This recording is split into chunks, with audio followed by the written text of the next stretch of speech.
de Badajoz.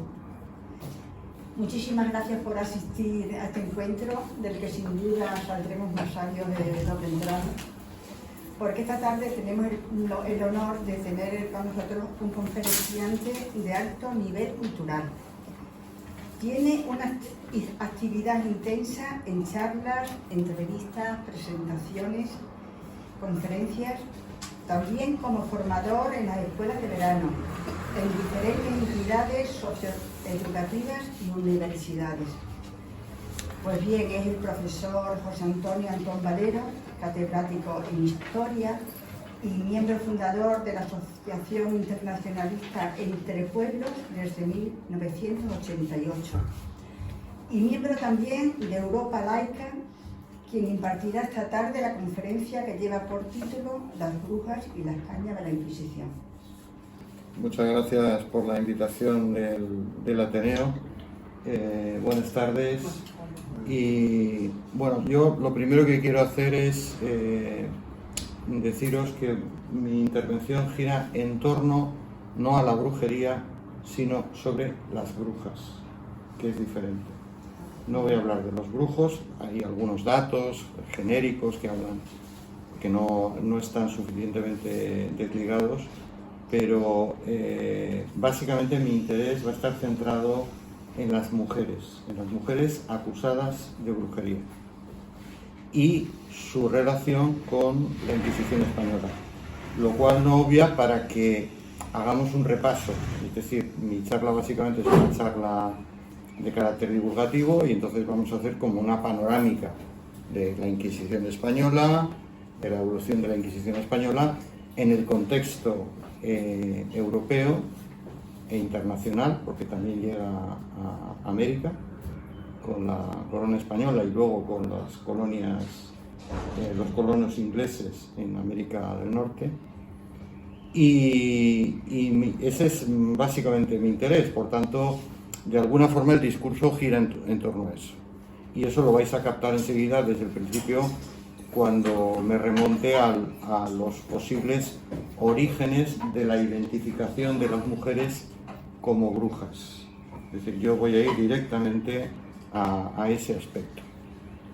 Antes de empezar, lo que pasa es que pretendía pasarlo en la pantalla y no que lo vierais aquí, porque es la única forma de sacar el sonido que hemos tenido. Estas son unos clips de vídeo, duran 2-3 minutos, pertenecen a la película de Pedro Olea de 1984, Aquelarre, y es una recreación magnífica. Aquelarre de Pedro Olea en 1984 es una recreación magnífica del proceso de Zugarramurdi, que es uno de los grandes procesos por brujería y muy importante, centrado en brujas, que hemos tenido en la historia de las brujas en la monarquía hispánica. Me interesa la persona que vais a ver a la derecha. Bueno, no sé si la vais a ver, está en esta pantalla porque no hemos conseguido sacar el sonido.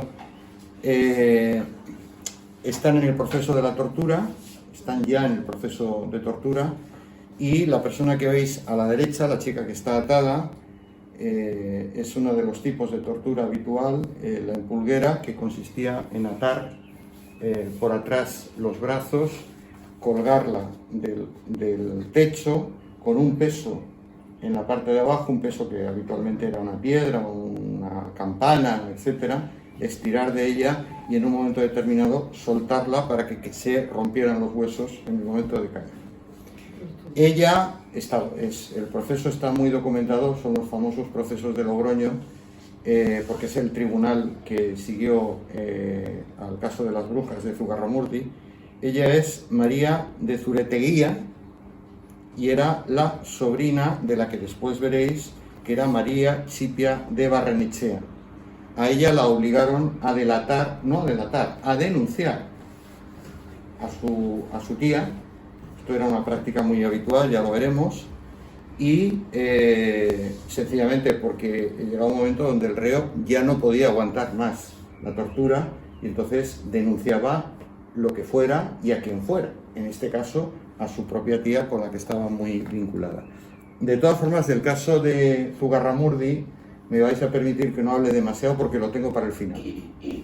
Os prometía en la introducción que íbamos a analizar algún caso, y entonces he escogido el caso de Zugarramurdi, entre otras cosas porque he vivido en el País Vasco, porque he estado en el Valle del Baztán, en la zona vasco-navarra, y porque conozco las cuevas de Zugarramurdi, y porque conozco también las últimas, digamos, la campaña internacional que Silvia Federici, esta feminista que ha hecho un trabajo extraordinario en muchos frentes, pero uno de ellos es poner en marcha una campaña para recuperar la memoria de las brujas, de las mujeres acusadas de brujería en el mundo, y inició esa campaña precisamente en Zugarramurdi. Pues he escogido ese caso por ese motivo.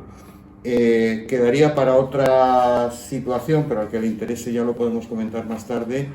Podríamos hablar de los casos en Extremadura. Yo no soy experto, no he preparado el caso extremeño, de hecho está un poco todavía en mantillas, y sí que os puedo recomendar lo que he podido encontrar sobre un encuentro que hubo a nivel de Extremadura centrado en el tribunal de Llerena, que era el que llevaba buena parte de lo que actualmente es Extremadura. Bueno, la imagen de las brujas, todos tenemos de hecho en la conversación que hemos tenido, el intercambio inicial, ha salido, ¿no? Tenemos una imagen icónica, una imagen preconcebida sobre lo que podrían ser las brujas en el pasado. Si nos da tiempo, creo que tenemos hasta las 9. Si nos da tiempo, pues llegaríamos al fenómeno de la brujería hoy. Las mujeres brujas hoy en día, que creo que tiene su interés, porque hay un rebrote de la persecución a las brujas, a las mujeres acusadas de brujería. Y de esto Silvia Federici sabe mucho.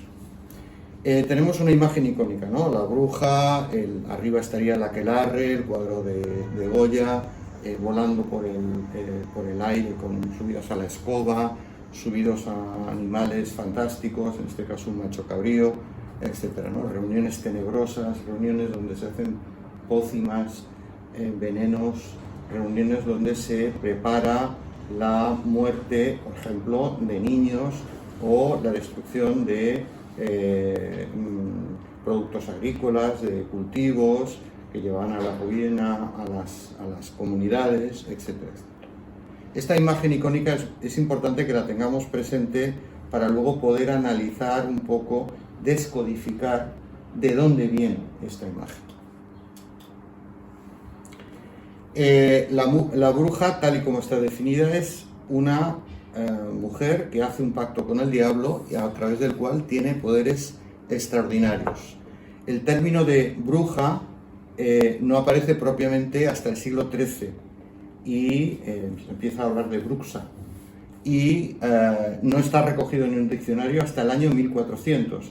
Hasta ese momento lo que hay son adivinadoras y hechiceras, pero es importante que establezcamos una diferenciación entre una hechicera o una adivinadora, que era una de las típicas actividades de las mujeres acusadas de brujería, en el sentido de que, en primer lugar, que esto viene de muy atrás, que esto ya existía desde prácticamente los orígenes de la humanidad, y que va a ser posteriormente, y la Iglesia Católica en concreto, la Iglesia cristiana, porque no solo los católicos, también los protestantes, los que van a confundir hechicería, magia y brujería.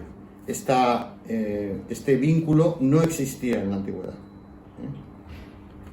El término bruja parece que los lingüistas lo atribuyen a un término indoeuropeo, awake, que viene a significar mujeres portadoras de conocimiento, lo cual ya nos coloca en un punto de partida muy diferente, porque mujeres sabias son una cosa y mujeres que producen destrozos, asesinatos de niños, etcétera, es otra. No me voy a detener mucho, pero sí que hay que decir que la imagen de las brujas no cambió sustancialmente, es decir, esa imagen icónica no cambió, no se modificó hasta prácticamente la llegada del capitalismo y de la revolución industrial, en la que empezó a pervertirse, a cambiar su significado. Un significado que iba orientado, y mucho más en época actual, en época contemporánea, un significado que en realidad estaba orientado por intereses de carácter económico y comercial.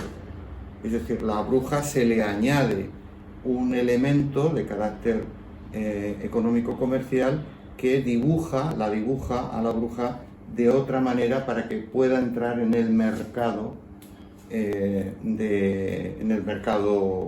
capitalista.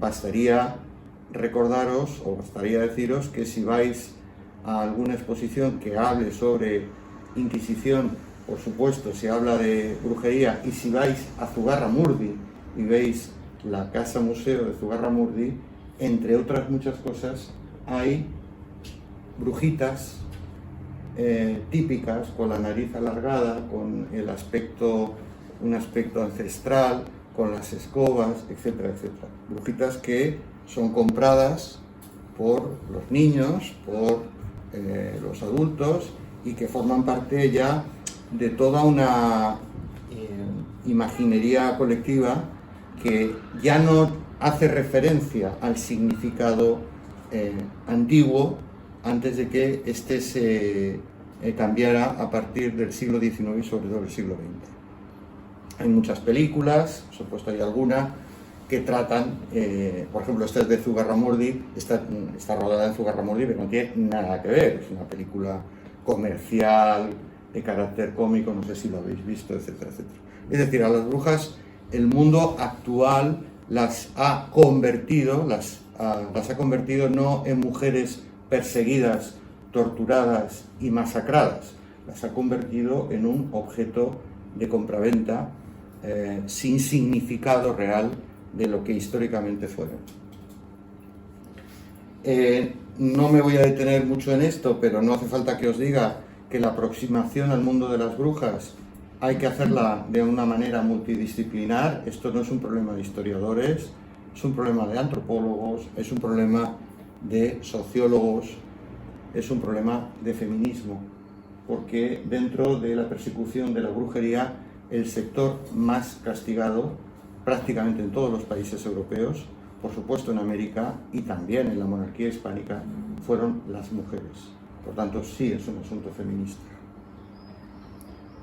Y luego deciros, el pensamiento mágico, todos y todas lo tenéis claro, el pensamiento mágico procede de ese enfrentamiento entre la humanidad y la naturaleza. Una naturaleza que no se puede controlar genera un pensamiento mágico que intenta dar respuestas a algún nivel, explicaciones a algún nivel a esos fenómenos, el sol, la luna, la naturaleza, las tempestades, etcétera, etcétera. Por tanto, el pensamiento mágico es prácticamente, se inicia con la humanidad. Y, por cierto, este es un tema muy interesante, el pensamiento mágico y la ritualidad todavía está entre nosotras y nosotros. Estamos llenos de pensamiento mágico y de ritualidad no racional en muchas de las cosas que hacemos, que pensamos y que vemos. En la antigüedad, tampoco me quiero detener demasiado, la magia estaba aceptada en el mundo antiguo, grecorromano, se usaba mucho en el ámbito doméstico, lo usaban los emperadores romanos, lo usaban los grandes conquistadores, Alejandro Magno, a través de rituales propiciatorios o adivinatorios, que intentaban conocer el futuro o conocer una victoria en una batalla que se iba a producir, etcétera, etcétera.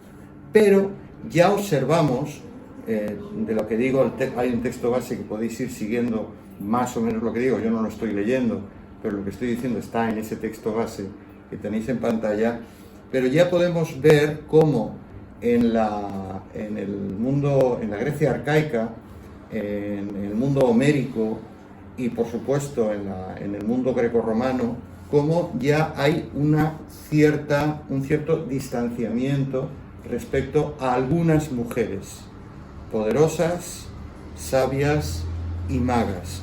Todas y todos tenemos en la cabeza la maga Circe del texto de la Odisea. Ya hay textos romanos que empiezan a prevenir de un excesivo poder de las mujeres en el mundo de la magia, en el mundo de la hechicería, dentro del mundo romano. La mujer había tenido un peso fundamental en la construcción de esa historia de la humanidad. Todas y todos recordáis las diosas madre, desde el Paleolítico hasta prácticamente la aparición de las grandes religiones monoteístas, las diosas madre, diosas creadoras de la vida, de la fertilidad, vinculadas a la naturaleza, etc., están presentes prácticamente en todas las civilizaciones antiguas. Pero este rol de diosa madre, respetada, adorada por todos los pueblos del mundo antiguo, va a cambiar, ya digo, con la llegada de las religiones monoteístas.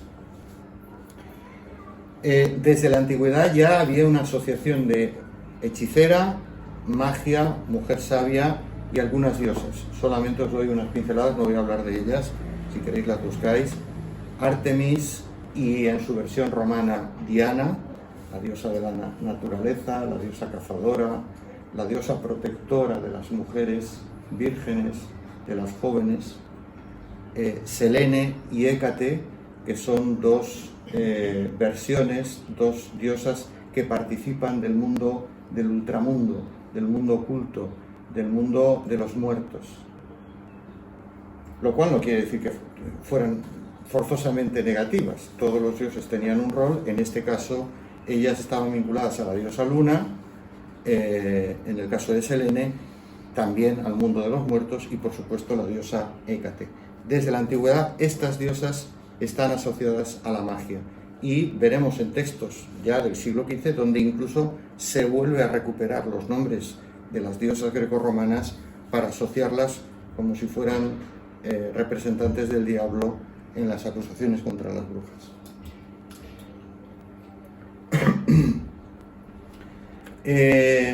Bueno, yo decía ahí que los paganos al principio decían de los cristianos que adoraban a una cabeza de asno, que se comían a los niños el cuerpo de Cristo y bebían sangre, la sangre, ¿no?, de Cristo. Esta barbaridad que decían los romanos se invirtió cuando el cristianismo llega a implantarse en el mundo romano, y ya en tiempos del Bajo Imperio Romano los cristianos empiezan a acusar al antiguo paganismo, a los antiguos dioses paganos, de cosas verdaderamente impensables. Es decir, se invierten los términos. De hecho, en el Bajo Imperio Romano, en el Código Teodosiano, ya empieza a haber prevenciones críticas e incluso condenas a los que practican la magia. Sobre todo, ya digo, esa magia que no está controlada directamente, o bien por el Estado, o bien por el pater familias, por el jefe de la familia, ¿no?, de las familias romanas. Es curioso que desde finales del Alto Imperio y por supuesto en el Bajo Imperio Romano, es curioso que en los pueblos germánicos, los pueblos nórdicos y en los pueblos eslavos, quizá porque no hay una evolución civilizatoria paralela al mundo romano, será más tardía, el rol de las mujeres se mantiene. ¿Recordáis esto de las diosas madre? Se mantiene. Y en el mundo celta, todas y todos recordaréis el rol de los druidas y de las druidesas, esa especie de sacerdotes que sirven de puente entre la naturaleza y el mundo de los dioses, pero unos dioses que evidentemente no tenían nada que ver con de los dioses y de las diosas, porque muchas de esas diosas son mujeres. Por ejemplo, en el mundo germánico está el rol, o buscáis el rol de la diosa Holda. Tiene muchas versiones su nombre. Holda lo vais a encontrar con facilidad, que es en todo el norte de Europa un personaje que recuerda mucho todavía a la diosa madre, creadora de vida, creadora de sabiduría, conocedora de las plantas, protectora de los animales. Bien, la visión hasta el siglo, prácticamente hasta el siglo XI, de la Iglesia cristiana, católica en este caso, los protestantes llegarán después, la visión es que esto de la magia, de las hechiceras y de las que empiezan a llamarse brujas, es una cuestión de, digamos, no pertenece al mundo real. Están, sí, inspiradas por el diablo, pero no son reales, las cosas que se cuentan. Y esto es lo que recoge el texto de referencia anterior al Maleus, que es el Canon Episcopi del año 906. Ahí se recoge perfectamente, os he puesto un extracto, cómo se habla de mujeres criminales inspiradas por el diablo, inspiradas por Diana, fijaros, las diosas grecorromanas, pero que se están inventando estas cosas para asustar, para amedrentar, para tener poder en las comunidades. Esto es algo importante, porque hasta ese momento esta iglesia cristiana mantiene una posición, en el contexto de su época, quiero decir, razonable. Es decir, no cree en el mundo de la brujería. Sin embargo, a partir del siglo XII y sobre todo en el XIII, empieza una cadena continua, y es lo que va a generar la aparición de la Inquisición a nivel europeo, de persecuciones cada vez más frecuentes de mujeres. Yo os ponía ahí el ejemplo de Renania, pero hay muchos. Gregorio IX emite una de las primeras bulas en las que ya se habla claramente de adoradores del demonio, de monstruos, de rituales orgiásticos. La sexualidad está muy presente en las acusaciones hacia las brujas, y luego espero poderlo explicar por qué la sexualidad y no otros aspectos. Y está adjudicando ya a las hechiceras, a las antiguas hechiceras, este rol. Estamos todavía en el siglo XIII. Aquí es donde ya se empieza a equiparar magia, hechicería y herejía. Y esto es muy importante, porque si no hay acusación de herejía, la Iglesia cristiana no tiene nada que hacer. Sería un asunto del mundo no religioso, en todo caso del poder civil. Por eso es un cambio estratégico el que se produce en el siglo XIII, cuando por primera vez la Iglesia cristiana empieza a decir que estas cosas que se cuentan, que se dicen, que recoge el Canon Episcopi, estas cosas son en realidad herejía, que van orientadas a destruir el mundo cristiano. Y ahí sí la Iglesia ya va a intervenir de manera directa. El mundo de la brujería y lo que le pasa a las mujeres acusadas de brujería tiene mucho que ver con las guerras sociales de la Edad Media, especialmente de la Baja Edad Media, del siglo XIV y del siglo XV. Muy rápidamente, lo que se produce a lo largo del siglo XIV, del siglo XV, incluso del siglo XVI, es un fenómeno de reacción de las masas populares, campesinas, fundamentalmente campesinas, en las cuales las mujeres tienen un protagonismo fundamental, una reacción revolucionaria contra el poder feudal. Todas las guerras civiles y luego posteriormente las guerras de religión tienen un elemento social muy potente. No me voy a detener porque tendríamos que analizar esos conflictos, pero sí deciros que en esas guerras, en esos conflictos sociales entre campesinos y señores feudales, y jerarquía eclesiástica, el rol de las mujeres fue fundamental en la vertebración de la comunidad, incluso en el liderazgo de la comunidad de esas luchas campesinas contra los señores feudales. La primera cruzada, con una acusación claramente de herejía, la primera gran cruzada no va a ser, no nos referimos a la de Oriente Próximo para recuperar Jerusalén, etc. Es la de los cátaros. La cruzada contra los cátaros o albigenses, por aquello de la ciudad de Albi, que era la iglesia de los hombres, decían de los hombres buenos, pero donde las mujeres tenían un papel fundamental, hasta tal punto, no me voy a detener, pero el mundo de los cátaros os lo recomiendo, es un universo casi. Entre los cátaros había diferentes niveles, yo creo que eso es influencia seguramente de la filosofía hindú, que vendría a través de Oriente Próximo probablemente. Diferentes niveles. El nivel más alto, en el que el individuo ya no dependía ni de los placeres, ni de la riqueza, ni de los alimentos. La inmensa mayoría eran, sobre todo los dirigentes, eran vegetarianos, etc. El nivel más alto era el perfecto, los perfectos. Las mujeres podían llegar al escalón de los perfectos.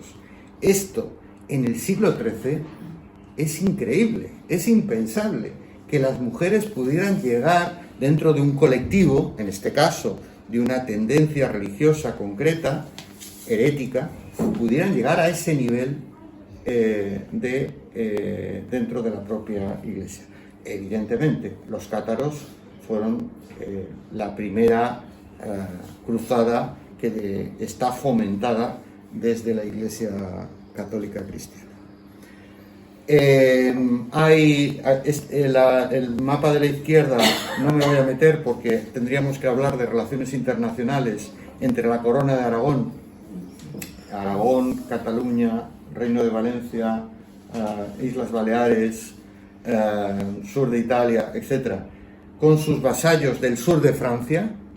La cruzada también tiene que ver, no cabe ninguna duda, de los intereses el rey de Francia, que es el que pone en marcha toda la operación, contra la influencia que tenía la Corona de Aragón en condados y territorios donde había albigenses protegidos por sus señores feudales, que eran a su vez vasallos de la Corona de Aragón. No voy a entrar, bueno, luego si queréis lo comentamos.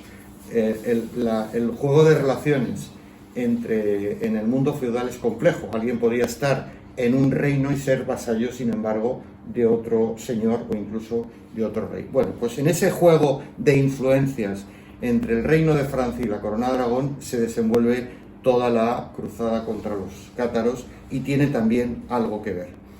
Luego ahí tenéis a Juan Hus, en las guerras husitas. No me voy a detener porque me interesa más la parte de las mujeres, pero fijaros que dentro de los movimientos heréticos, o considerados así, había muchas mujeres, he dicho, y muchas veces dirigentes que preconizaban, por ejemplo, los husitas, la corrupción del alto clero, negar la infalibilidad del Papa, condenar la adoración a las imágenes, defender que solo Dios perdona los pecados, y al final, evidentemente, como tantos otros movimientos heréticos, acabó asesinado. Muchos conflictos, desde el siglo XIII hasta el siglo XV, no se pueden entender las guerras civiles de Castilla del siglo XIV, ni las guerras civiles de la Corona de Aragón, especialmente en los condados catalanes, no se pueden entender sin comprender que tienen un elemento de guerras sociales donde las mujeres tienen un papel fundamental. ¿Por qué cuento todo esto? Porque cuando se produce la represión del poder feudal y de la Iglesia a esos movimientos revolucionarios, no solo se está castigando un movimiento revolucionario, no solo se les está colocando en su lugar a los campesinos dentro del orden feudal, sino que también se está castigando el rol que las mujeres tenían en esos movimientos. Solamente deciros que personas, y aquí ya está el protestantismo, personajes como Lutero, se declaró claramente contrario a los movimientos campesinos en las guerras sociales en Alemania, y fue Thomas Müntzer, el que, digamos, el ala radical, el que sí se posicionó y lo pagó con la vida, evidentemente.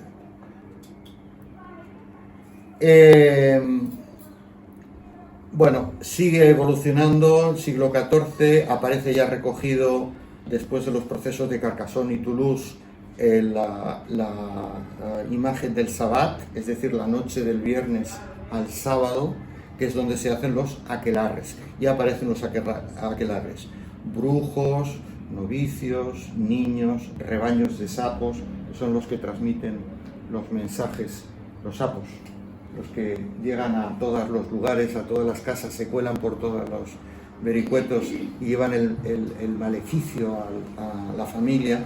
Por eso siempre hay sapos. La misa negra, etc. Se les acusa, y aquí ya empieza a ser muy reiterativo, en ese pacto con el diablo, de relaciones sexuales totalmente fuera de la norma, relaciones sexuales no santificadas o no regladas dentro del sistema, del modelo patriarcal dominante, el uso de ungüentos, drogas de todo tipo, el beleño, la cicuta, la belladona, cosa que por cierto estaba dentro de la tradición de las hechiceras y las adivinas. Tradicionalmente estas mujeres desde la antigüedad controlan, son las que más saben de este tipo de todo tipo de plantas, tanto para curar como evidentemente también para matar, ¿no? Estas hechiceras, adivinas, mujeres sabias son en muchos casos el único referente, podríamos decir, médico del mundo antiguo a las que se podía recurrir. Y luego me interesa esto de las drogas porque en alguna ocasión, cuando he preguntado si alguien creía que las brujas podían llegar a pensar en volar con una escoba o a través de... Bueno, pues se han hecho algunas pruebas en las que mediante un palo, ahí está lo de la escoba, un palo untado con alguna de estas drogas y pasado a través de la vagina, y de ahí viene un poco la idea de volar, generaba una sensación de elevarse del suelo. Por tanto, no es en lo absoluto imposible que no todas, pero muchas, llegaran a pensar, mediante el consumo de este tipo de drogas, que incluso podían llegar a volar. Tampoco es descartable,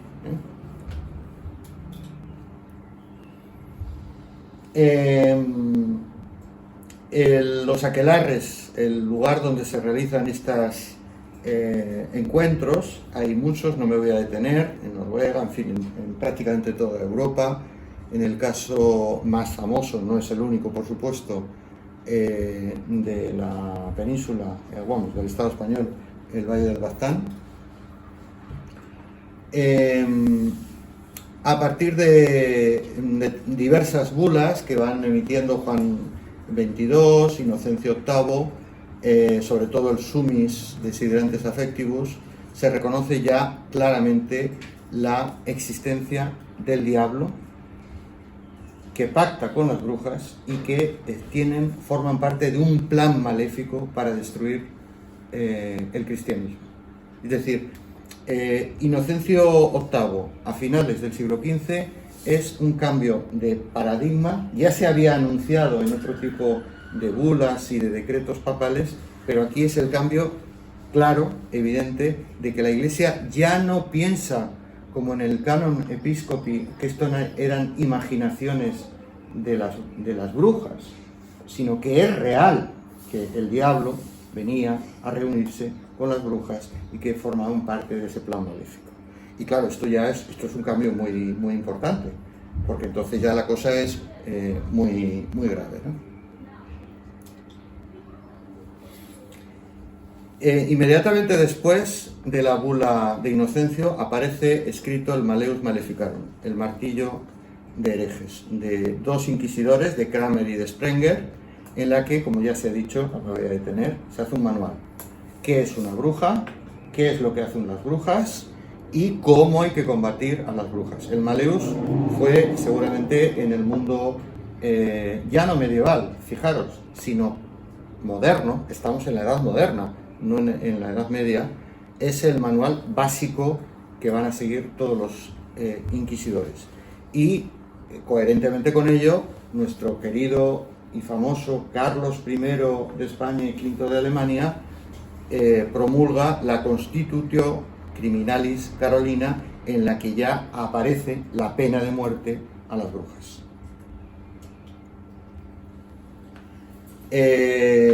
Bueno, en Europa se ha hablado de Alemania, aquí tenéis las matanzas de Würzburg y de Ludum. Estas matanzas ya a partir del siglo XVII empiezan a generar una cierta crisis, podríamos decir, de conciencia en el mundo europeo, y comienza un cierto declive ya en la persecución de brujas que se ven en los datos. La época de la persecución, sobre todo, está entre el siglo XV y el siglo XVI. A partir del siglo XVII empieza a bajar en todos los lugares, igual que en la monarquía hispánica. Lo curioso es que justo cuando estaba bajando en Europa, empieza a subir en América con los colonos puritanos que están empezando a colonizar desde Inglaterra América del Norte. Podríamos hablar de la Inquisición española en América Central y en América del Sur. Podemos ver los datos. Para que os hagáis una idea, las inquisiciones de las colonias americanas, en el caso del Imperio Español, seguían prácticamente el mismo modus operandi que en la península. Y, bueno, pues en líneas generales se tiene registrado unos 1.500 procesados, que no es mucho para la población que había en las colonias americanas, sabiendo que dentro de la lista de los perseguidos, al principio sí están los pueblos originarios, los pueblos amerindios, pero luego las propias autoridades ven que es tal desastre perseguir a los amerindios, porque se los iban a acabar cargando a todos, porque lógicamente en el proceso de colonización española los referentes culturales y religiosos, lógicamente, de los pueblos amerindios estaban lógicamente anclados en su pasado y en sus dioses. Si esta persecución se hubiera llevado exactamente igual que en Europa, se los habrían cargado a todos. Entonces la propia Iglesia da marcha atrás y deja fuera de la persecución de la Inquisición española a los pueblos originarios amerindios y solo persigue a los colonos o emigrados que vienen de España.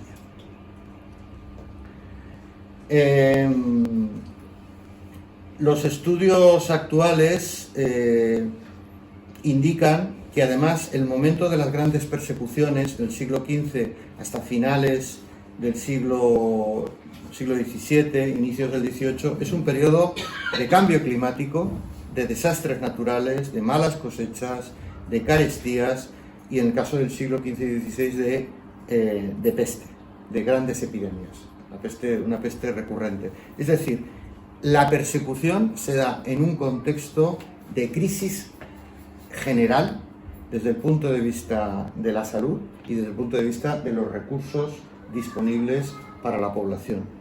Y, obviamente, la persecución de la brujería en general y de las brujas en particular tiene, evidentemente, una motivación de buscar un chivo expiatorio.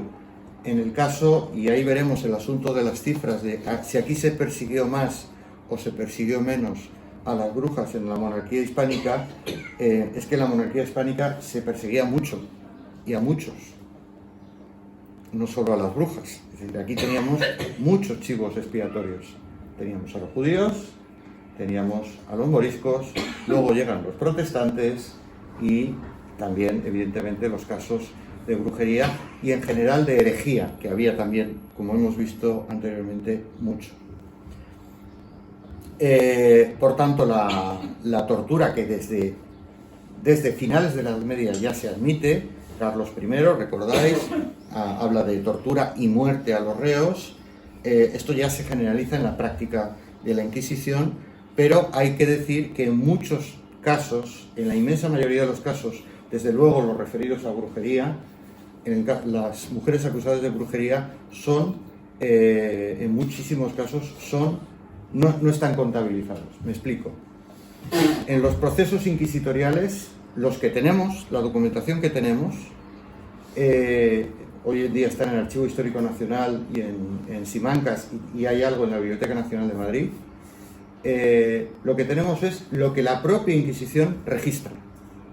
Pero hay muchas situaciones en la persecución masiva en toda Europa, y por supuesto en la monarquía hispánica, hacia los herejes en general y en concreto hacia las brujas, que no están registrados. ¿Por qué?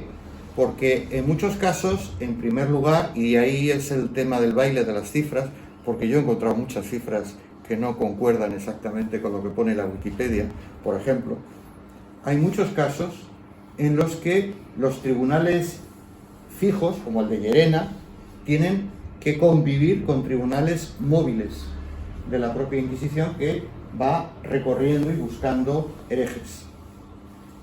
Muchos de los documentos, de los archivos de esos, aunque tenían la obligación de depositarlos finalmente en los tribunales fijos, muchos de esos tribunales móviles jamás llegaron a depositar esos archivos.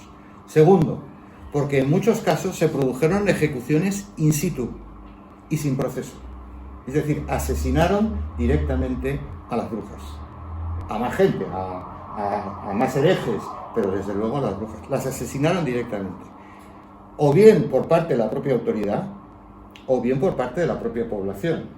Esa población que está inmersa en ese caos de epidemias, de malas cosechas, y que necesita encontrar un chivo expiatorio, son las brujas las que están destruyendo las cosechas, son las brujas las que matan a los niños por las enfermedades, son las brujas. Entonces, esa población, en gran medida, está apoyando y a veces protagonizando el asesinato de las brujas. Claro, todo eso, y por supuesto, la gente que muere en la cárcel. Cuando estas brujas y herejes en general son metidos en las prisiones inquisitoriales, eran secretas. Nadie sabía dónde estaba la prisión, ni nadie podía ir a pedir cuentas de un familiar detenido, ni el detenido podía recurrir a su familia. Eran absolutamente secretas, opacas, no se sabía nada. Claro, en ese contexto, ¿cuánta gente murió en las cárceles? Cientos de miles. ¿Eso dónde está contabilizado? En ningún sitio. Entre otras cosas, porque los inquisidores y la Inquisición está viviendo en gran medida, tiene un presupuesto muy cortito. Solo los que cobran sueldo solo son los grandes responsables de la Inquisición. Una parte importante de los que colaboran con la Inquisición solo viven de la usurpación de los bienes de los reos. Entonces, cuando un reo te puede dar recursos económicos, bienes, tierras, animales, etcétera, que eran inmediatamente acaparados y expropiados por la Inquisición, en el momento de la detención y antes de elaborar la sentencia, todo el proceso, toda la estancia en la prisión inquisitorial, automáticamente la Inquisición se hacía cargo de las propiedades del individuo. Y si el individuo no podía hacer frente a los gastos, a todo tipo de gastos, es decir, los salarios de buena parte del equipo de la Inquisición, desde el guarda que cierra con llave la cárcel, hasta el carcelero, hasta el investigador, hasta el teólogo. Si no puede no hacerse cargo el detenido, entonces será su familia. Es decir, es un sistema absolutamente, como veis, mafioso, en el que se extiende como una mancha de aceite la responsabilidad de un detenido sin haber sido sentenciado. Ya si es sentenciado y castigado por la Inquisición, entonces ya además tenían que arrastrar la infamia, él y toda su familia, durante siglos. Pero hay algo que es importante y que yo creo que Silvia Federici recoge muy bien. Fijaros, en este contexto de conquista y colonización de América, por parte primero española y después ya de otros países europeos, de genocidio de poblaciones amerindias, de crisis, epidemias, etcétera, etcétera. En este contexto es cuando aparecen los cercamientos, empiezan los cercamientos en toda Europa. El cercamiento es la apropiación de la tierra comunal campesina, como producto de la derrota de las rebeliones campesinas durante los siglos anteriores. El resultado por parte de la alta nobleza y de la propia Iglesia es la apropiación de esas tierras. Esos procesos de acercamiento, de cercar lo que eran tierras comunales, con las que más o menos sobrevivía gran parte de la población campesina, pasa a manos de esta nobleza y de la Iglesia. Y deja en los caminos a miles y miles, millones de vagabundos, mendigos, gente expropiada que no tiene ya recursos y que empieza Bueno, pues es curioso cómo todas las legislaciones europeas empiezan a legislar por primera vez sobre el tema de vagabundos y mendigos en esta época. ¿Por qué? Pues porque es una mano de obra que hay que disciplinar y introducirla dentro del nuevo sistema económico que empieza a resurgir en ese momento, sobre todo a partir del siglo XVI, que es el capitalismo. Por eso la brujería tiene algo que ver con el capitalismo, porque es que la persecución a las mujeres acusadas de brujería también tiene que ver con la disciplina en un nuevo tipo de trabajo que no era el que hacían tradicionalmente, en un nuevo tipo de trabajo insertos en el nuevo sistema económico y social. Y también disciplinar a las mujeres no como fuerza de trabajo fuera, como fuerza de trabajo dentro. Es cuando aparece el arquetipo de la esposa, madre, que cuida la familia, que cuida el entorno doméstico, que además trabaja, colabora, por supuesto, en el cuidado de los animales, de la tierra. Ese rol sumisa, callada, etc., ese rol se crea en este momento. Disciplina fuera, disciplina dentro de la familia y también disciplina sexual. Como Federici dice, la división sexual e internacional del trabajo van unidas. ¿Por qué? Porque es cuando se rompen, dentro de un modelo que ya era patriarcal sin duda, es cuando se rompen modelos, podríamos decir, alternativos que sobrevivían desde el mundo antiguo. Esas brujas, lo habéis visto en el clip de vídeo, que dicen retozamos en la cueva, es decir, situaciones donde hay una cierta libertad para que fuera del rol tradicional familiar se puedan tener relaciones sexuales.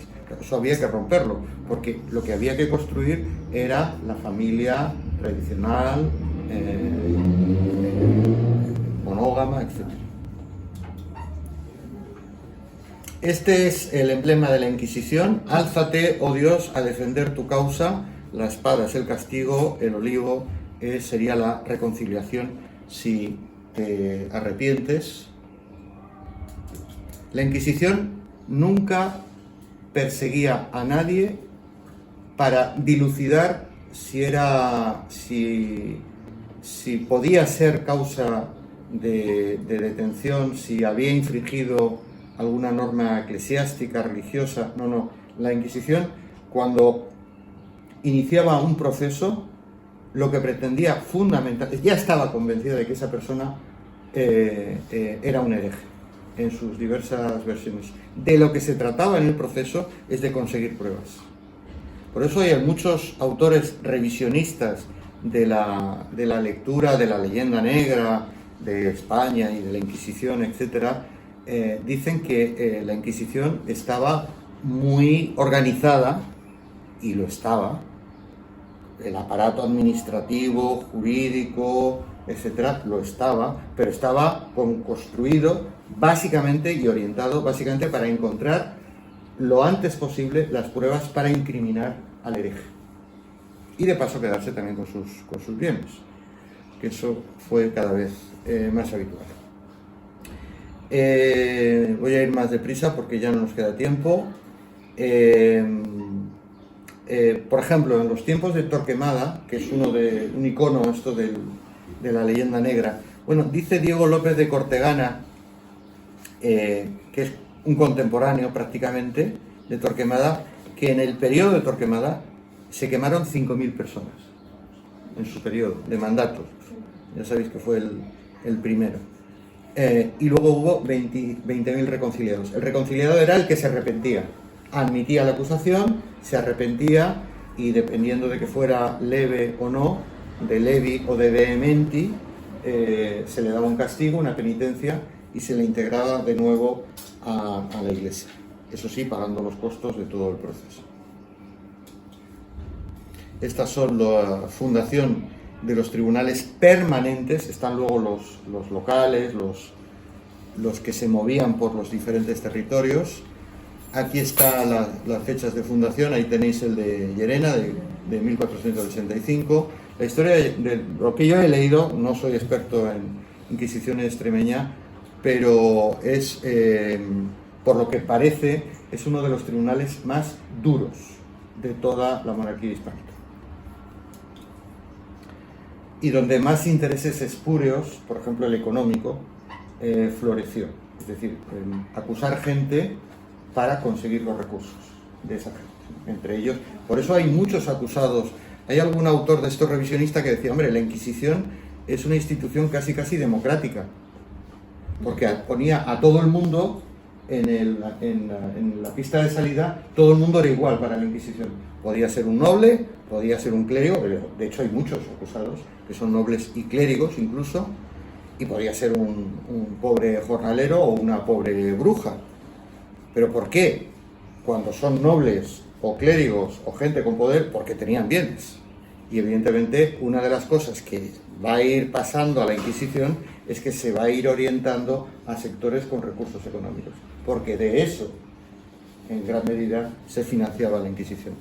Las primeras víctimas, los judíos, tenéis la localización de las principales comunidades judías, los moriscos, en el caso de Extremadura una presencia muy importante, el caso de Hornachos es paradigmático, hasta su expulsión, ¿no? En 1609 la expulsión, bueno, el inicio de la expulsión.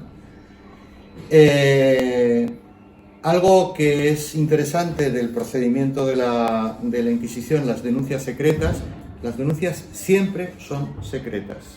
Nadie sabe nunca, excepto el propio tribunal, quién denuncia. Y en todo el procedimiento, el acusado nunca sabe ni de qué se le acusa, no lo sabe, de qué se le acusa, ni quién le ha acusado. Eso, junto con a la desconexión de su entorno familiar y de amistades, no había posibilidad de comunicar, de explicar, de razonar, de buscar a alguien que lo pudiera defender. Hacía prácticamente imposible la defensa de alguien acusado. Y como resultado de esa y de las presiones que los denunciados tenían, pues aparece la contradenuncia. Bueno, me rebajas la pena si yo denuncio a otro. Entonces se establece ahí un mercado de denuncia y contradenuncia, y en función de eso el castigo será más o será menos, ¿no? Veíais ahí en el clip de vídeo a López Vázquez diciendo admite tu herejía y denuncia. En este caso al final acaba denunciando a la tía, porque la pena será menor, la penitencia será menor, la contradenuncia. Y luego la autoconfesión. Una técnica policial, que por cierto hoy todavía se utiliza, una técnica policial de la Inquisición consistía, insisto, no decir de qué se le acusaba, cuál era la herejía que había practicado, sino dejar que, asustado, el denunciado o la denunciada hablara y empezara a decir cualquier cosa. Y entonces aparecen ahí las autoconfesiones. Claro, en las actas de la Inquisición, claro que aparecen autoconfesiones.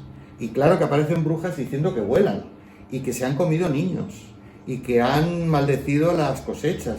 Evidentemente, lo que fuera. A veces solamente por acabar, y sabiendo que iban al patíbulo, pero por acabar con la tortura. Bueno, esto de la financiación con los bienes ya lo hemos visto. Hay un caso muy paradigmático, y es que la Inquisición incluso podía acusar a difuntos, como pasó con la esposa del padre de Lluís Vives.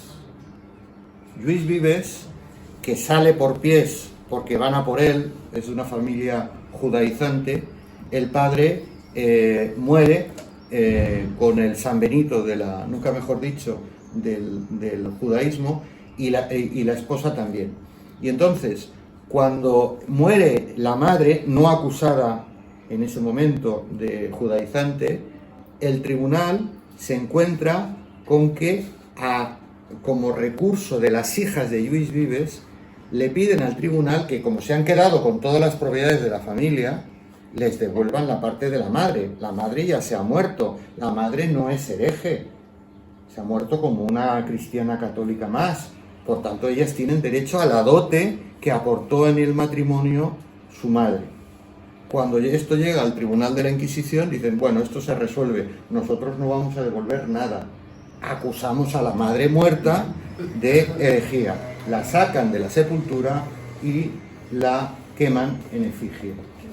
Los bienes de la familia Lluís Vives se la siguió quedando la Inquisición. Hubo algún conato de rebelión, que básicamente fueron altercados, el famoso asesinato en Zaragoza de Pedro Arbués, hasta que empiezan a salir algunos edictos de gracia, que básicamente en la Inquisición consistió en que cuando el fenómeno inquisitorial era tan tremendo, tenía tal impacto en la sociedad, porque os podéis imaginar, es el impacto social, económico, la huida de los que iban a ser acusados de herejes porque tenían origen judaizante o morisco, etc.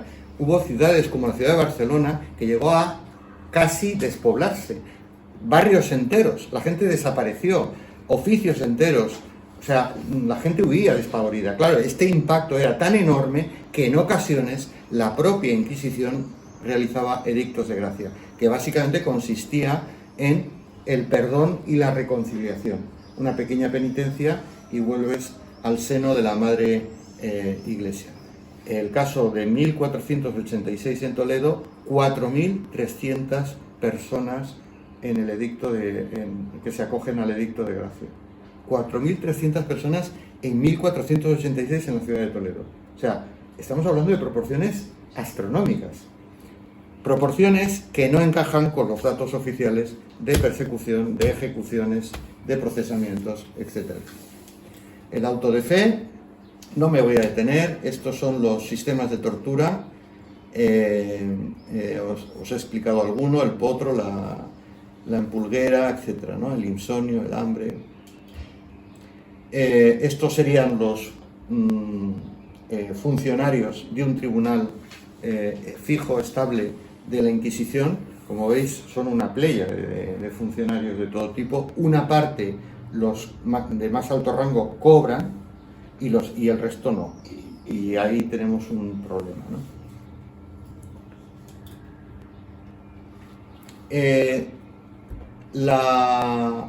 La prohibición de la Inquisición llegará de la mano de Napoleón Bonaparte, llegará de la mano de la Ilustración, del pensamiento ilustrado.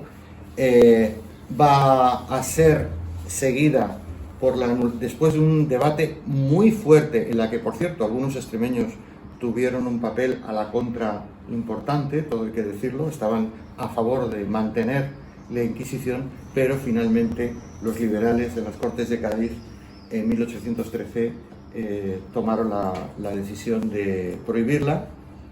Se restituye, recordáis, con el nefando Fernando VII, y finalmente se prohíbe en 1834 con la regencia de María Cristina, no porque María Cristina fuera especialmente liberal, sino porque dependía de un gobierno liberal moderado de Martínez de la Rosa, y este le dijo, este tribunal, esto ya se ha acabado, esto ya no funciona. Entre medias, todavía dio tiempo a justiciar a Cayetano Ripoll en 1826. Tenemos en Valencia el honor de tener el último ajusticiado por motivos de herejía que fue acusado por el obispo de Valencia. Zugarramurdi es el resultado de las persecuciones en el sur de Francia de Pierre de Langre en Labour. Vienen gentes huidas y algunas de esas gentes a los valles del Baztán son los que empiezan a hablar de brujas, de brujería, y esto se extiende como la pólvora. Ahí, en ese contexto que hemos comentado antes, empieza a haber acusaciones, contraacusaciones, etc. Y al final 300 personas acusadas, por eso es uno de los casos icónicos de la persecución de brujas en la monarquía hispánica, 31 condenas, 20 de ellas reconciliados, es decir, perdonados pero con penitencia, aunque solo 12 pudieron volver al seno de la Iglesia porque todos los demás habían muerto ya en la cárcel por las condiciones en las que vivían. Y relajados al brazo secular, es decir, cuando se mataba, la Iglesia católica no mataba a ella. Si la sentencia era muerte, se relajaba al brazo secular, que consistía en que lo matara el brazo secular, no la Iglesia. ¿Cómo la Iglesia iba a matar a alguien? Lo podía acusar, lo podía condenar a muerte, pero ellos matarlos no, se tenían que manchar las manos los del brazo secular. Bueno, se quemó a 6 y 5 en efigie, que era este sistema de gente, o bien que había huido, y entonces se hacía un muñeco, por eso es en efigie, o bien que estaba muerta, entonces se la desenterraba, como es el caso de la familia Luis Vives, y se la quemaba. Y luego hay, que de esto se está hablando mucho también, el rol de el inquisidor Alonso de Salazar, que estuvo prácticamente todo el proceso de Zugarramurdi, de los procesos de Logroño, divergió de la posición oficial de la Inquisición. Él estaba más en la posición del canon episcopi, en la posición de estos son elucubraciones, estos son las drogas que se toman, pero esto no es real. Y entonces hizo un trabajo interesante para la época, en la que reconcilió a 1802 personas. Es decir, las salvó de la hoguera o las salvó de la tortura con una penitencia, pero al fin y al cabo las salvó. De ellas, 1384 eran niños. Niños que habían participado en gran medida en las acusaciones a los adultos de brujería. A los niños eran admitidos como acusadores. Estas son las últimas muertes. La última, en el caso de la monarquía hispánica, fue en Sevilla, 1781. María Dolores López, Beata la Ciega. Esta mujer tiene una historia, pero no la voy a contar. En fin, la denuncia le vino de un párroco que se la estaba beneficiando, y cuando ella dijo, ya está bien, entonces la acusó y la acabaron, fue por garrote vil. Y las últimas en Europa, pues el caso de los cantones suizos, es curioso, y de Polonia, en 1793. Luego Becker recoge un caso, lo que no sabemos hasta qué punto es real, él lo recoge como real, que es la tía Casca, que estaría en torno a mediados del siglo XIX, pero ya estaría fuera de la prohibición de la acusación. Y luego, deciros nada más muy rápidamente, ¿existen brujas hoy en día? Bueno, nunca ha dejado de haber un cierto nivel de residual, podríamos decir, de brujería chamánica, sobre todo en el mundo rural. Siempre lo ha habido. Estas mujeres sabias, hechiceras, que te hacen un brebaje, que pueden incluso predecir de alguna manera, se conserva de manera residual en el mundo rural. Evidentemente, en las sociedades más industrializadas, etcétera, es más complicado, pero sin duda alguna algo queda, como diría un gallego. A ver las ailas. Algo queda. Desde luego en sociedades más rurales, menos industrializadas, en América Latina. En América Latina, y esto lo denuncia Silvia Federici, ha habido como un resurgimiento en los últimos 30, 40 años en numerosos países, tanto de América Latina como de África, en el que ya se vuelve a la acusación de brujería y se vuelve a linchar y a matar brujas. En el caso de América Latina es en el mundo rural, de pueblos originarios, pueblos indios, amerindios. O sea que de nuevo volvemos, y casi siempre tiene algo que ver con apropiación de bienes naturales, con apropiación de tierras comunitarias, con apropiación por grandes empresas de ríos o de minas. Es decir, antes evidentemente estaba más focalizado en los bienes propios de la era moderna, de la tierra, etc. Hoy en día pues hay más elementos que esas grandes multinacionales persiguen y que promocionan esta idea a través de iglesias pentecostales, iglesias que provienen en muchos casos de los Estados Unidos, sectas que empiezan a agitar en las comunidades campesinas estas ideas de que las brujas existen y están, entonces hay que perseguirlas, hay que eliminarlas, hay que expulsarlas de la comunidad o incluso hay que asesinarlas. Y luego hay una especie de brujería heredada en el siglo XX a partir del movimiento, bueno, recordáis el movimiento hippie, el movimiento contracultural, etcétera, que le daba un valor muy importante a potenciar el desarrollo personal, la mente, etcétera. Esto ha quedado un residuo de esta tendencia. Es una brujería más de diseño, hay que admitir. Y luego todo es la parte comercial, es decir, la televisión, el marketing, los anuncios, las películas, etcétera. Esto es brujería de diseño puro y duro para que primero no cuenta la historia de las brujas y segundo que lo convierte en una mercancía más en el sistema capitalista. Y luego está el movimiento de neopaganos, que es el movimiento de la Wicca. No es exactamente lo anterior. La Wicca sería un movimiento de intentar recuperar algunos elementos paganos, por eso decimos neopaganos, de la antigüedad, del vínculo a la naturaleza, aquello de la diosa Diana, etc. Bueno, pues mantener una cierta ritualidad neopagana, relacionando esas creencias en la naturaleza con los antiguos dioses del mundo grecorromano, y hay festividades donde estos grupos se juntan. Todos recordaréis la noche de Walpurgis, o las concentraciones en torno a Stonehenge, ¿no? en Inglaterra. Y ya está, porque lo que digo aquí al final, que es la declaración final, el peligro hoy en día de esta nueva brujería, de la brujería de hoy en día, básicamente es que se entienda como esta adquisición de una superconciencia, es que esto se entienda en clave individualista. Es decir, que este desarrollo de lo personal se haga al margen de la sociedad y del entorno en el que vivimos, porque entonces, como decía Marvin Harris, no vamos a poder transformar la base material de la realidad, la base material de la explotación y la base material de la alienación. No lo vamos a hacer si nos lo tomamos solo como un problema de desarrollo de nuestra autoconciencia. Bueno, lo vamos a dejar ahí.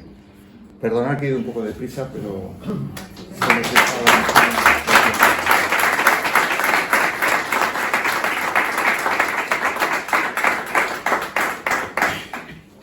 Muy bien, ya una experiencia. Han quedado muchas cosas por el camino. Preguntar algo sobre este fenómeno de las brujas. A mí me da que pensar, ¿por qué no se habla de brujos? Quiero decir, en las religiones, el cristianismo, etcétera, o el catolicismo, pues habla del diablo, de los diablos, hay muchos diablos, hay legiones de diablos, ¿no? Pero no habla realmente de diablas, de mujeres, y sin embargo el fenómeno de las brujas se fija en las mujeres. ¿Dónde están los diablos? ¿Dónde están los demonios? ¿Por qué no menciona, por qué no recoge esa figura que está recogida en las religiones? Bueno, esos demonios y diablos, en realidad el cristianismo lo que hace es reconvertir los antiguos dioses paganos en diablos, ¿no?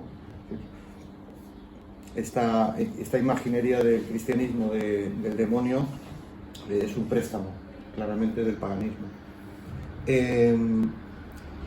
Cuando se habla de hechiceras y de magas, se está hablando de mujeres que, tanto en el mundo antiguo como en la Edad Media, tienen un poder especial. Ese poder especial tiene que ver con sus rituales, sus pócimas, etc., pero tiene también que ver con el rol que tienen las propias mujeres. Y entonces, cuando se pone en las actas inquisitoriales, también hay brujos, también hay hombres acusados de brujería, pero es verdad que a nivel general son más las mujeres. Yo creo que el motivo fundamental es que ahí se mataban dos pájaros de un tiro, es decir, se estaba atacando a la herejía de de considerar que alguien que era intermediario del diablo con el mundo cristiano, que lo quería destruir, etcétera, etcétera, por un lado se le acusaba de herejía, pero por otro lado se estaba, decíamos antes, disciplinando a unas mujeres que venían de una antigüedad, de una Edad Media, que habían tenido un rol totalmente diferente, tanto en las comunidades como en los movimientos de protesta revolucionarios, las guerras sociales, porque fijaros que cuando el rol de bruja se consolida es a partir del siglo XV y del siglo XVI, que es justo en medio de estos conflictos. Son las hambrunas, son las plagas, son las carencias, son las guerras sociales, y en todo eso las mujeres tienen un rol fundamental. Por tanto, la acuso de herejía, pero a la vez consigo separar a la mujer acusada de brujería, separarla primero de los hombres. Los hombres desconfían de las mujeres brujas.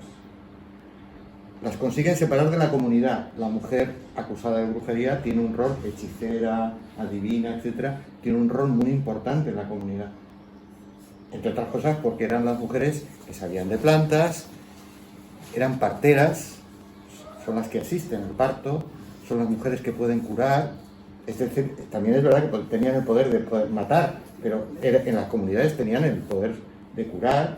Y claro, ese poder queda absolutamente destruido con la acusación de la brujería.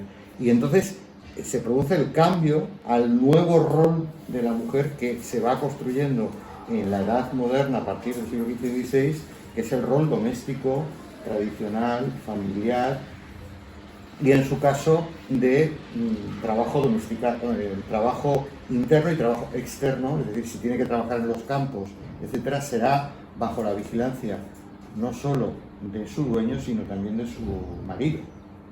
Entonces cambia el rol de la mujer.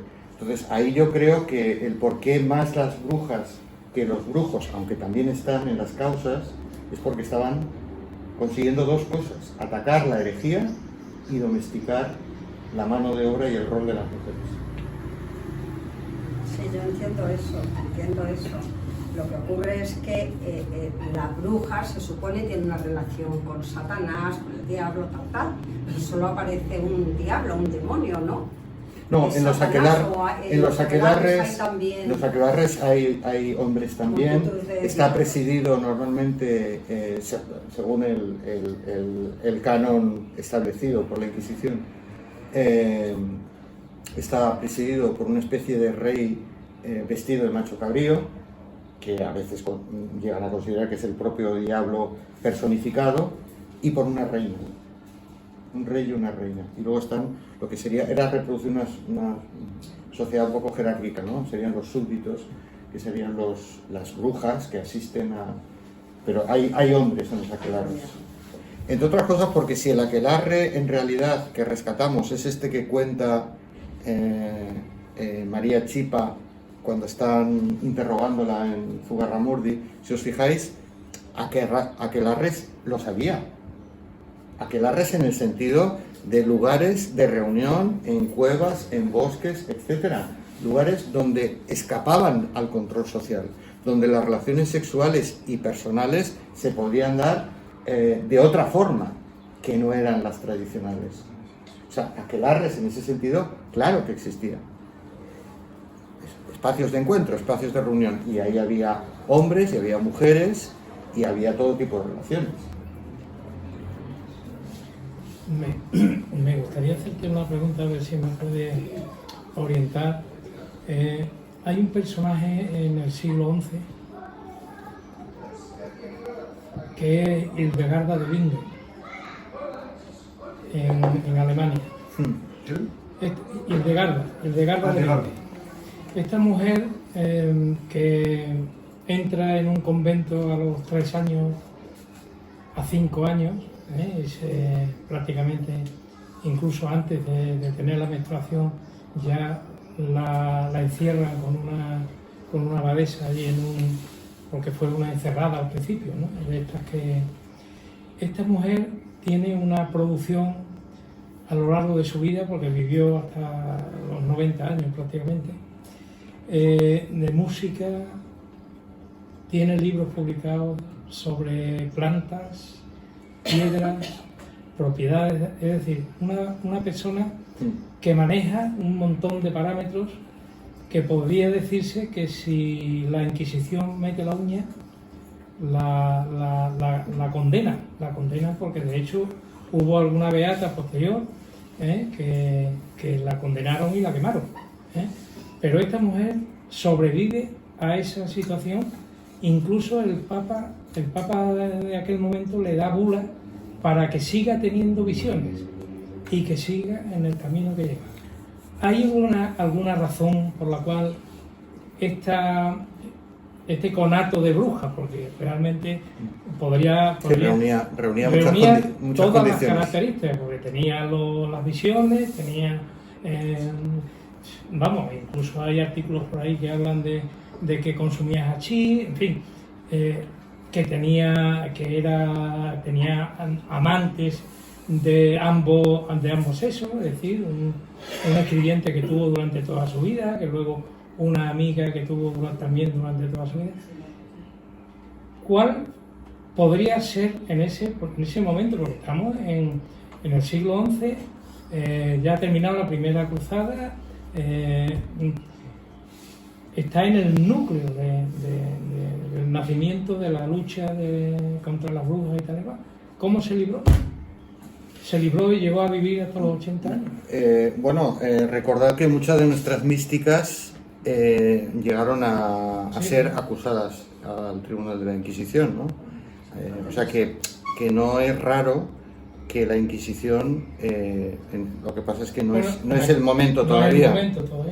Existen algunas precedentes de Inquisición en la Europa del siglo XI y XII, pero no es el sistema inquisitorial papal que se va a crear con posterioridad. Pero lo que quiero decir es que alguien que podía hacer cosas que no eran lo habitual dentro de un convento, de un monasterio, evidentemente siempre han sido sospechosos, ¿no? Y dependía en gran medida de las amistades, de los amigos que podían tener fuera para poder sobrevivir y que no acabara en un proceso.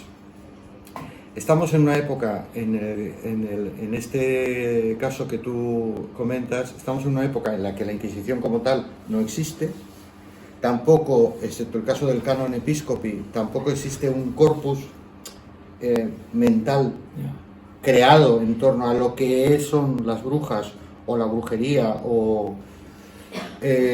y luego hay que recordar que los conventos, no es el caso porque la meten de niña, pero sí luego a lo largo de su vida, sus aprendizajes como en otros casos, sus aprendizajes probablemente venían del propio entorno en el que ella se movía. Y es que los conventos eran un lugar donde muchas mujeres, igual que hombres, pero sobre todo mujeres, encontraban refugio ante situaciones o bien de pobreza o bien de persecución, del tipo que fuera. Imaginaros lo que debió pasar durante las guerras sociales y religiosas. Los conventos se movían. ¿Por qué? Porque la gente huía. ¿Y cuál era un sitio seguro? Pues meterse en un convento. Entonces, claro, en estos espacios, que además son bastante opacos, el conocimiento debió circular entre unas y otras. Quiero decir, esos aprendizajes tan extraordinarios y que hoy en día resultan difíciles de poder aceptar o entender que esta mujer la pudiera tener como otras, yo entiendo que se pueden comprender en la medida que compartía conocimiento con otras mujeres que estaban también dentro de los conventos, o en los intercambios que hicieran, o las visitas de otras religiosas, etcétera, etcétera. Y luego, que claro, el régimen conventual del siglo XI no es el del siglo XVI o XVII. Y habría que ver también exactamente qué contacto pudiera haber tenido con el mundo exterior al convento. Campesinas, en fin, gente que viviera... Eso sería más difícil, yo lo desconozco, pero estoy seguro que es ese conocimiento común el que ella fue, con una inteligencia extraordinaria, sin ninguna duda, fue absorbiendo y convirtiéndola en una intelectual espectacular, ¿no? Sí, sí. Tenemos el caso de aquí de nuestra Santa Teresa de Jesús y tantos casos, ¿no? Y hombres también, ¿eh? Sí, sí. Ignacio Loyola, etc. O sea, todas las personas que tenían que podían brillar de alguna manera por su capacidad intelectual, de entrada ya eran vigilados por sí. Entonces estas personas tenían que tener muy buenas amistades. Claro, supongo que una abadesa sufriría menos persecución que una novicia. Sí, sí. O sea, que llegaría a ocupar un puesto importante, ¿no? No, sí, estuvo de abadesa prácticamente toda la vida. Desde el punto de vista cronológico, por ejemplo, la terminación de la Inquisición en España con respecto a otros países de nuestro entorno, de Europa, ¿o fue todo similar? No, os he puesto antes, es relativa, en el caso español es un poco tardío para el resto de Europa, si os habéis fijado es en el siglo XVIII, el caso de los cantones suizos, las últimas muertes y la última bula papal en 1657 que prohíbe la persecución generalizada. Es decir, es a lo largo del siglo XVIII cuando poco a poco en Europa va cayendo. En el caso como hemos visto, de España, tiene que ser, podrían ser primero las Cortes de Cádiz y luego la Reina María Cristina, ya casi a mediados del siglo XIX. No sé si lo preguntas por si íbamos más o menos avanzados, ¿no? Lo que sí que hay que decir, sin ninguna duda, es que en el caso de las brujas, quien quemó más brujas en Europa y en el mundo, incluso si tomamos como referencia también el caso de América, fue sin duda alguna Europa del Norte. Hay datos que hablan de, por ejemplo, en el último encuentro para recuperar la historia de las brujas que patrocinó Silvia Federici, que es del 2019, creo que se hizo el encuentro, calculaban 400.000. Los datos, si los manejáramos a nivel europeo, son datos muy dispares, ¿no? Pero sin duda alguna el mundo protestante, calvinista, fue el que más quemó. Y eso tiene que ver, desde mi punto de vista, tiene que ver con que si las brujas, la persecución de las brujas encierra en realidad no solo la persecución de una supuesta herejía, sino una reubicación del rol de las mujeres en la sociedad moderna, si eso es así, con el inicio del capitalismo, evidentemente las sociedades más avanzadas, con un capitalismo más desarrollado, eran las del norte de Europa, no era la monarquía hispánica. Entonces es lógico pensar que esos tribunales, que además no pertenecían, a veces había religiosos, pero los tribunales europeos eran en su inmensa mayoría laicos. O sea, era el poder civil el que perseguía y quemaba a las brujas.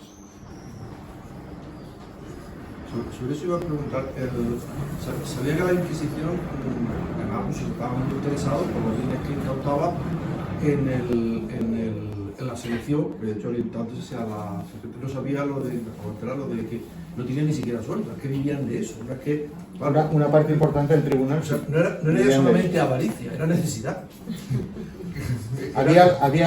Si me permite, había alguna otra prebenda, como era dar privilegios. Por ejemplo, se crean algunas especies de órdenes militares, como los Christi Milites, que eran la guardia personal de los inquisidores.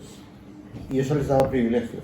Pero claro, era baja nobleza o burguesía enriquecida, que aspiraba a tener ese rol dentro del tribunal. Todos esos no cobraban, pero tenían privilegios. Entonces, es razón, pienso que puede haber una relación en que en España en los tribunales de Inquisición se dirigen pues, a judíos, muchísimos banqueros, a moriscos, muchos eran los nobles de la antigua jerarquía islámica, cuando Tierras. eran poseedores de tierras resultado de las capitulaciones como las de Santa Fe y las que hubo. En cambio las brujas no van a dar dinero. Pregunto si en Europa esos tribunales civiles en realidad sí estaban ya, sí eran digamos, profesionales y realmente, bueno, pues un poco iban hacia la superstición de la gente, hacia esas brujas, ese ambiente decía, o sea, ya no estaban tan, en Europa igual no estaban, porque además no tenían tampoco ningún. Están condicionados por la... Pero judíos se había por toda Europa, judíos se había por toda Europa para perseguirlo. Pero sin embargo, eso, la Inquisición europea no va por los judíos, sino que va por las brujas, a diferencia de la nuestra. Bueno, en algún caso, como el caso de Francia, también era la competencia religiosa contra los católicos, pero básicamente fueron las brujas. Los tribunales laicos europeos estaban cobrados, eran funcionarios, digamos. Lo cual no obvia para que cuando había personas que eran acusadas y sentenciadas como herejes, en ese contexto había apropiación de bienes, o sea, se apropiaban de los bienes. Sí, sí. El sistema, en la monarquía hispánica, claro, el sistema era un poquito más perverso porque el acusado empezaba a pagar desde el minuto cero. Si salía mal, se arruinaba él y su familia, y si salía bien, entre comillas, porque salía penitenciado y poco más, pues bueno, se había quedado a lo mejor sin media hacienda, se había quedado sin animales, sin tierra, es decir, era un golpe económico tremendo. En el caso europeo, por lo menos lo que yo conozco, por supuesto los funcionarios eran funcionarios y había apropiación de bienes y había sentencia condenatoria, si no la había. Ese sistema perverso de te empiezo a cobrar desde el minuto cero no existía. Otra cuestión, un poco ya de pasada, no sé si es verdad, pero lo que yo he oído y me ha llamado de tanto. Los conventos como refugio de gente, por lo tanto no es fácil, o sea, las campesinas y los campesinos de los jóvenes no podían entrar porque se pide una dote. O sea, ahí solamente entra quien ya de partida trae un dinero.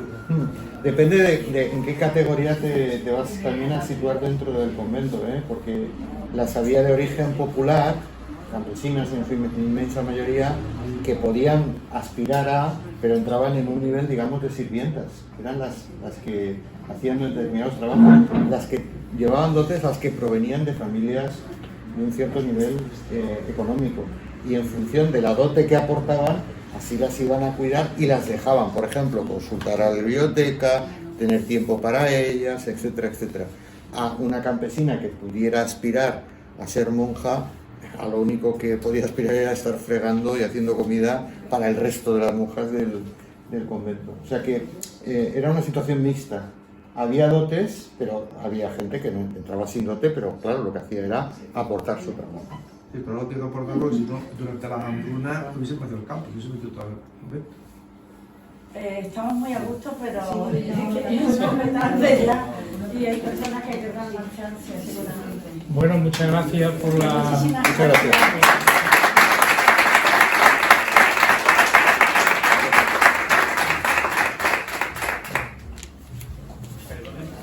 Os voy a recomendar, para que le interese, una novela histórica que acaba de ser publicada ahora, de Roca Area, de Elvira Roca.